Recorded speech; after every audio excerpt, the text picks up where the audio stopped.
To other news now, tensions in the Horn of Africa have escalated since Ethiopia signed a maritime deal with the breakaway region of Somaliland earlier this year.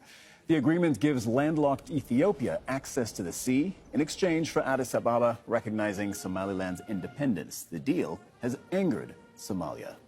Well, joining me live here in the studio is the President of the Federal Republic of Somalia, Hassan Sheikh Mohamud. Thank you very much for being with us, sir. We have plenty of questions for you. Starting with this one. You've called Ethiopia an enemy. You have recalled your ambassador in Ethiopia. You have ruled out mediation with Addis unless they pull the plug on this deal. So how do you expect this crisis to be resolved then? Well, first of all, thank you for having me here. And then it was not Somalia who created this problem. Ethiopia has created this problem. They are the ones who initiated claiming that they will take and annex part of Somalia to their country. But they don't say they're annexing. Well, they say it's a commercial deal. No, it is not. Ethiopia has commercial interests in Somalia. There's in Berbera. They use Berbera port, and they have a stake of 19% even in the ownership of the service of Berbera. And the place where they are now saying is just a few kilometers away, few hundred kilometers away from Berbera. There is no need for that. Whatever it is, let us assume that they need another port. And this is what we have been discussing for a couple of months ago. The issue is not, will Ethiopia access to the sea? They are free to access throughout Somalia. Where? Everywhere in Somalia. But the question is how? How do they want to access the sea? By annexing part of Somalia and changing the borders of Somalia? This is what's going on right now. It is not a commercial. It is an annexation of territory. So as you know, Ethiopia says it's not annexation. They say it's also not a formal recognition of the sovereignty of Somaliland. They say it is a commercial deal. And I just want to remind our viewers of what this potential deal is. The memorandum of understanding between Ethiopia and Somaliland is that they would rent a 20-kilometer stretch of coastline in Somaliland for half a century, for 50 years, for commercial purposes and for a military port as well. What is the part of that that angers Somalia? First of all, Somalia is an independent and sovereign state. When such deals are taking place, it is the federal government of Somalia who has a legitimate right this thing to be discussed, not a breakaway or not a region of Somalia at all.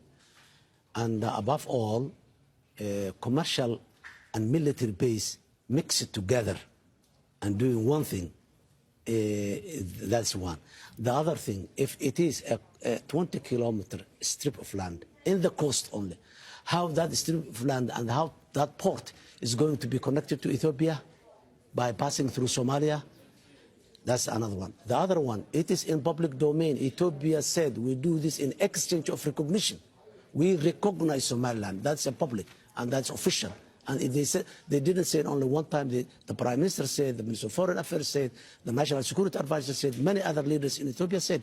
So the recognition is there. But I'm sorry, but they have walked that all the way back, Somalia has. They have said this is not an official recognition of the sovereignty of Somaliland. We don't have that yet. It's you who have that. No, they put it on Twitter. No, the Twitter is not the way to communicate between states. Have you spoken to the Ethiopian Prime Minister then? No. Why not? Why do I speak? Because he's taking part of my country and he's claiming we are not equal partners. When he said, I do not recognize Somalia, I recognize Somaliland, which was part of Somalia. Who am I talking to? He's talking to Somaliland. How does this get resolved if there's no communication between you and Ethiopia? He has to. You know, Somalia has not initiated this problem. It's Ethiopia has initiated. It is in the ball is in their court. They have to open the means of the conducive environment to communicate and to negotiate and to dialogue. It is up to them. It's not us. So what do you say to Ethiopia? I would like to say, Ethiopia, we are neighbors. We are not neighbors by choice. We have a history, long history, known. And this thing has not happened in the last more than 1,000 years that Somalia and Ethiopia was living together as people. We have some difficult histories, but I'm not going back to that history, which is difficult. But now, in 21st century, let the Ethiopia recognizes the sovereignty, the territorial integrity, and the political independence of Somalia. the Federal Republic of Somalia. Then we are two partners, we can negotiate everything. Ethiopia can have access, they can have deals with us, everything. But not the way they are approaching now. That's not the way the modern world works. Have you spoken to the leadership in Somaliland? 1st January is the time when MOU was signed. On 27 December and 28 December, we were having a dialogue discussion in Djibouti, and we have a very good environment and very good discussion on us.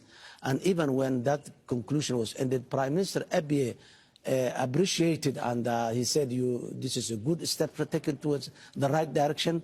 To me, he said to me, but the next day he signed that agreement. Yeah, so indeed, you were with the leaders of Somaliland 2-3 days before that memorandum of understanding was signed.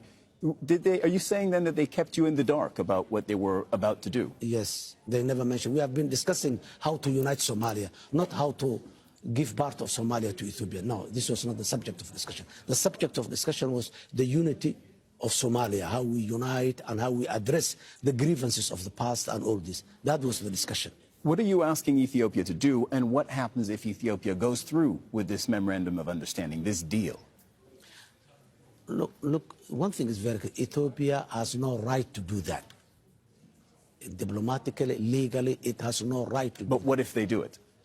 Well, that is another case. Let us hope that they will not do it. This is a piece of land that belongs to Somalia, and Somalia will never yield whatever pressure that comes on it. We will keep claiming our territory, and we will take it back, whatever it is. So far, Ethiopians, they didn't come into Somalia yet, and we hope that they will not. If they come in, then that will be a problem at a different level. You traveled around the region recently. You went to Egypt on Sunday. You met with the Egyptian president, Mr. Al-Sisi. Now, he had very harsh words against Ethiopia, and he said they should not try us, meaning they shouldn't try Egypt, especially if they are challenging a brother, by which he meant Somalia. He hinted essentially that Egypt, or that's what it sounded like, that Egypt would be willing to come to Somalia's military aid. Did you discuss military action with the Egyptian president? Somalia is part of the Arab League, and in the Arab League there is a chapter in the charter that says that the attack of one country is the attack of the rest of the countries in that organization. So Somalia does not need to have a deal with any Arab country, because that is a mandate to each and every Arab country, number one. Number two, Somalia and Egypt has a history, collaboration of history for a long time.